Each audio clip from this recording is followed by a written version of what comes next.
What is it that you know about the nature of the reality that we all live in that the average person really has no idea about? Do you know what I mean? Yeah. Because, going back to what I said earlier, 3 years ago, before I started doing all this podcast stuff and started interviewing people that had been involved in spy work and the CIA and all this, I was kind of like naive to the way that the world worked. I thought if I have a password on my device is secure. And I thought that, Right. all these kind of just simple things. But what is it that you know about the nature of reality that most people don't? Well, I guess it's a couple of things. John Kennedy called the CIA the best and the brightest. And we're not. We're just average people. And we're not as smart as we think we are. We're not as worldly as we think we are. We've pretty much missed every major global development since 1947, from the rise of the Berlin Wall to the fall of the Berlin Wall to the fall of the Soviet Union to the Suez Crisis and the Iran hostage crisis and 9/11 and everything else. We missed it. We're really good at day-to-day, updates for the president. We're really good at recruiting minor hangers-on around terrorist groups, but the big picture items, we're just not good at it, number one. Number two, until 9/11, it was against the law, like in stone, to spy on Americans. And now billions of dollars are spent spying on Americans, whether it's NSA or CIA or FBI or intelligence community contractors. Nothing is secret. Nothing. And to make matters worse, let's say maybe you did do something that law enforcement might be interested in. They don't need a warrant anymore. They don't need to go to a judge and say, well, we have reason to believe, blah, blah, blah. All they have to do is just buy your metadata because it's for sale. Just go to the carrier. Just buy it. They don't need a judge's order to do that. It's all out there. We've made ourselves vulnerable. All of our lives are out there, whether it's on Facebook or X or Insta or whatever. If they really want to get you, they're going to get you, which reminds me of a book written by Dr. Harvey Silverglate. He's a professor of law at Harvard, and it's called 3 Felonies a Day. And he argues in this book that we are so over-criminalized, so over-regulated in this country that the average American on the average day going about his or her normal business commits 3 felonies. Every day. You may not mean to, but you do, every day.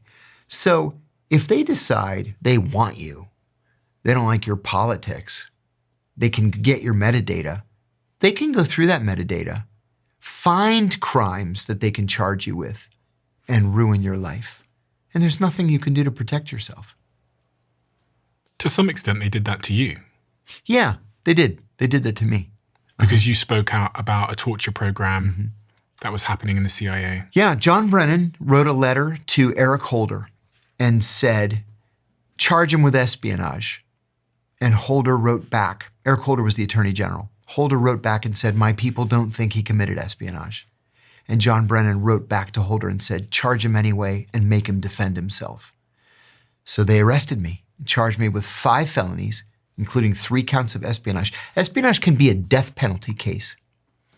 Charged me with espionage. They waited until I went bankrupt 10 months later with $2 million in legal fees. And then they dropped the espionage charges. And they said, we can re-add the espionage charges, or you can take a plea to this lesser charge. What are you going to do? Roll the dice, knowing that the government wins 98.2% of its cases, according to ProPublica? Or do you just take the deal and make it go away? And that's what I did. And you got roughly 2 years in jail. Yeah, I ended up doing 23 months. And for anyone that doesn't know, this was because at some point in your career, you spoke out about torture programs that were happening in Guantanamo Bay and elsewhere. Yeah, and at secret prisons that the CIA had set up around the world, right? And going back up to the top of my question here, I'm really trying to speak to Jane, Dave, who's listening to this right now. Sure. They have a normal life. Yep. They're not really aware that spies exist and the extent of the work they do. They kind of assume that everything they see and people they interact with are normal, and they think their devices and everything else is secure. What message do you have for them, a word of warning or caution about the reality? Yeah, that's a good question. Eliot Spitzer, the former governor of New York, when he was Attorney General of New York, he said, "Don't nod when you can motion. Don't speak when you can nod. And don't ever put anything in a text message."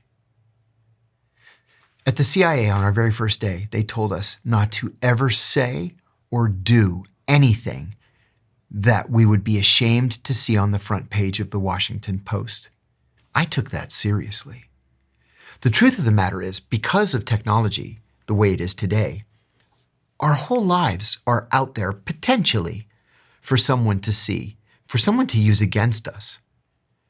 So be careful what you say, be careful what you write, even in jest, because it can be taken out of context to target you. And what about digital security? You talked about the fact that it's possible for these forces, and not just the US, but other countries, to be able to hack and crack your devices and see anything on your devices. I think we all go around assuming that our devices are secure. They're not secure at all. At all. It's not just, NSA, CIA, FBI that you have to worry about. It's the British, the French, the Germans, the Canadians, the Australians, the New Zealanders, the Russians, the Chinese, the Israelis, the Iranians. I mean, everybody has these capabilities. Everybody. So you've got to be very, very careful. Capabilities to do what? To intercept communications. I've heard you say that they can hack car systems. They could theoretically hack into my car. Yes, we know that from WikiLeaks. There was something in 2017 called the Vault 7 revelations. There was a CIA software engineer who was disgruntled. And instead of going to the Russians or the Chinese, he went to WikiLeaks. And he downloaded thousands, tens of thousands of pages of documents classified above top secret. And they became what WikiLeaks called the Vault 7 documents. So they included things like the CIA, for example, will hack into, let's say, the Iranian Ministry of Interior computer system. But they'll leave little electronic clues, all written in Cyrillic. Cyrillic is what? The Cyrillic is the alphabet, the Russian alphabet. Oh, okay. Yep. Or they can take control of your smart TV remotely, and they can make the speaker turn into a microphone. So even though the TV is off, it can still hear everything that's being said in the room and broadcast back to the CIA. Can they do that Ingenious. with devices? Do they? Oh, they could do that. When I first got hired, they were able to do that. So they could be doing that right now with my totally. My iPad. Yeah. Absolutely, yes. That's old technology. And then the thing about the car, this was revelatory. They can take control, again remotely, of a car's computer system in order to, in order to kill you. Crash the car. Crash the car, take it off a bridge, take it into a tree, sure. I've heard you talk about sleeper agents before. Yes. What is a sleeper agent? Yeah, the Russians are very good with sleeper agents.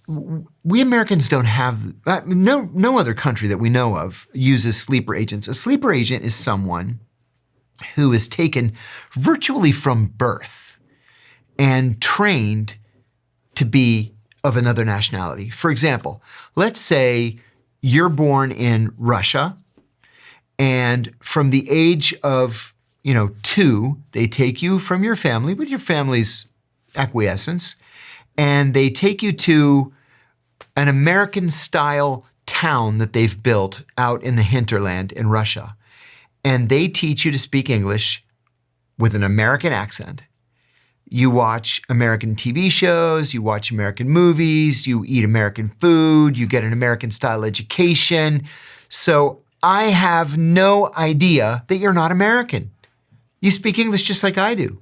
You know all the same, social references that I make. You follow the Philadelphia Eagles, or the, San Francisco 49ers or whatever. And then they send you to the United States with a fake ID. What they'll do is they'll go through, I was born in 1964, so they'll go through death records from 1964 and they'll look for deaths where the person was only a day or two old. And they'll take that name and the birth date and they'll get a Social Security card with the birth date. And then they'll use the Social Security card to get you a passport, an American passport. So you come here on your American passport, everything's legit. Now your name is, Bob Smith, which was really that baby's name that died. And you get a job, let's say, as a travel agent. And you may work as a travel agent for 20 years and never hear from them. But then they'll activate you and they'll say, we want you to go take care of this target over here. Kill him. Yeah. Or we want you to get a job at the Defense Department and give us everything that you can steal. Whatever. There's a woman in my neighborhood who was outed as a sleeper about a year ago. She was an elementary school teacher and they grabbed her and they ended up trading her back to the Russians for 2 Americans. So they're out there. I interviewed a sleeper, a former sleeper, on my own podcast a couple of weeks ago. He was from the East German Intelligence Service, and he was raised as an American and sent to New York. He got a job, I forget doing what, like restaurant supply company or something like that. And he got married and he had a daughter. And he told me, as soon as I looked at her face the day she was born, I realized this life wasn't for me anymore. So they sent him an activation. What they do is they'll send you a radio message. And he didn't respond to it. And he told me he was on the subway one day. He's just standing there holding the strap.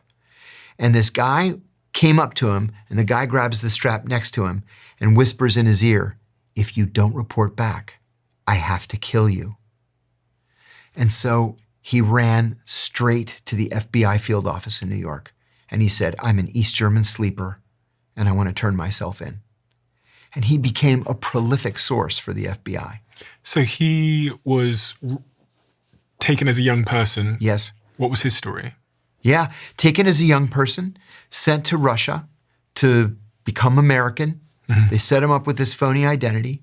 Mm-hmm. And then after he had gone through all the training, he came over here young. He was like 20 or 22 and did this for 25 years. And then he said as soon as his daughter was born, he was like, wow, this is what life is for, not being a sleeper.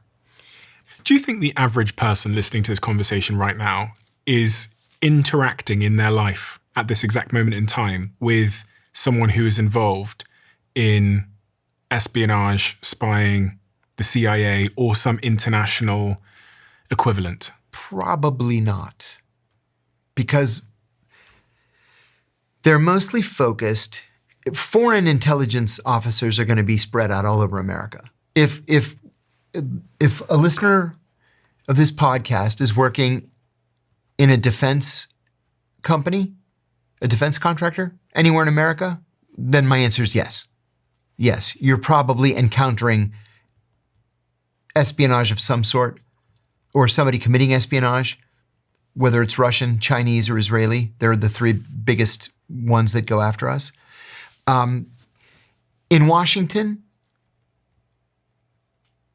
I mean, foreign spies, there could be as many as 10,000 in Washington. I remember my first wife, she was teaching ballet at a small private school, and one of the students there, they were all like 4, 5, and 6 years old. One of the students there, her father was a Belgian diplomat. And so we would sit and talk, and oh, aren't the kids talented? And oh, this is so much fun. They look so cute in their little tutus. And then I went to work one day, and as I was walking in, he was walking in. And I said, oh, come on, Peter. And he's like, I thought you were a spy. And I said, I actually didn't think you were a spy. And he was just going for a liaison meeting. And we had a good chuckle about it. And I said, listen, don't tell anybody, right? Right, sorry. So I'm trying to figure out how many spies do you think there are in the United States? If you think about Foreign spies, domestic spies, people that are basically undercover. Including Americans, you mean? Including Americans. The number of CIA employees is classified. The number of CIA employees undercover is actually even more highly classified. I can give you a guesstimate. But also, you know, Russia, China. Yeah, 50 to 60,000 altogether. 50 or 60,000 in the United States. Mm-hmm. So by a couple of degrees of separation, if you know 100 people. Yeah, you're probably going to know one. Sure. You said there's probably about 50,000 in the United States. So I've just done some quick math on my notepad here, which means that in order to know one, you'd need to meet 6,600 people. Okay. Because the US population is roughly 330 million people. That's right. And then I did some other maths and did some research, and I asked, the question I was trying to figure out is how many people does the average person meet a year?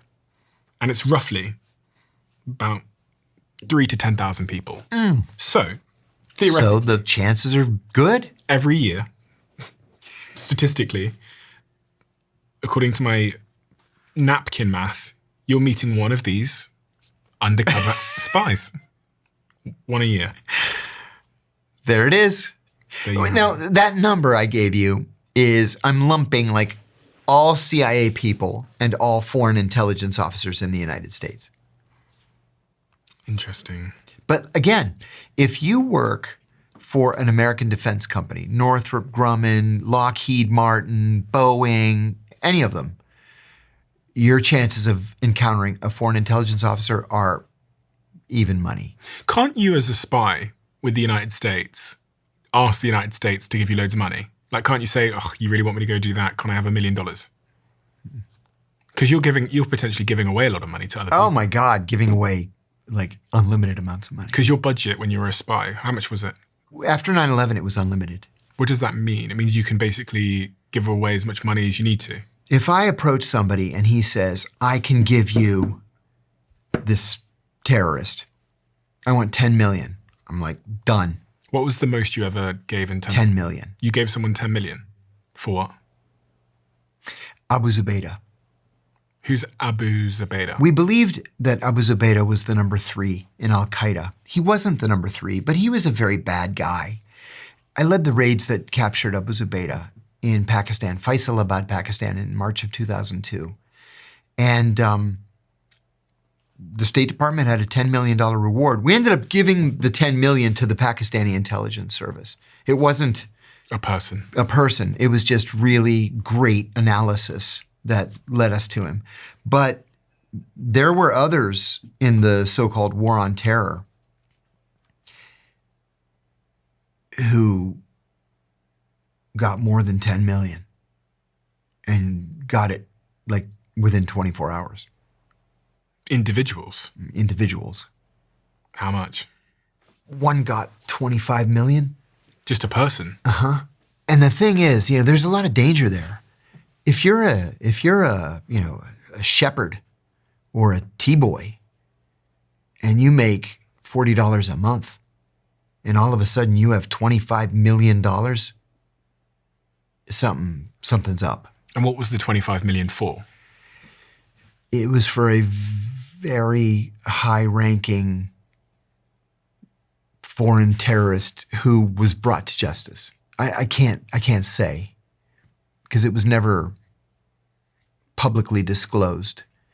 But what we would have to do in a situation like that is we would have to tell the source, you can't live here anymore. Pick a country, and that's going to be home from now on. And then we go to that country and say, hey, can you do us a solid? We've got this guy who, he really came through, and he's not going to be a burden on your economy. Because he's got $25 million. Mm-hmm. Which country did he pick? Oh, I can't tell you that. He wanted to stay in the region. He wasn't willing to move to the United States, for example. Because we're happy to take him. You're welcome to come to the United States. He's like, absolutely not. He went to Dubai. I would. Yeah, with the tax code. If you love the Diary of a CEO brand and you watch this channel, please do me a huge favor. Become part of the 15% of the viewers on this channel that have hit the subscribe button. It helps us tremendously, and the bigger the channel gets, the bigger the guests.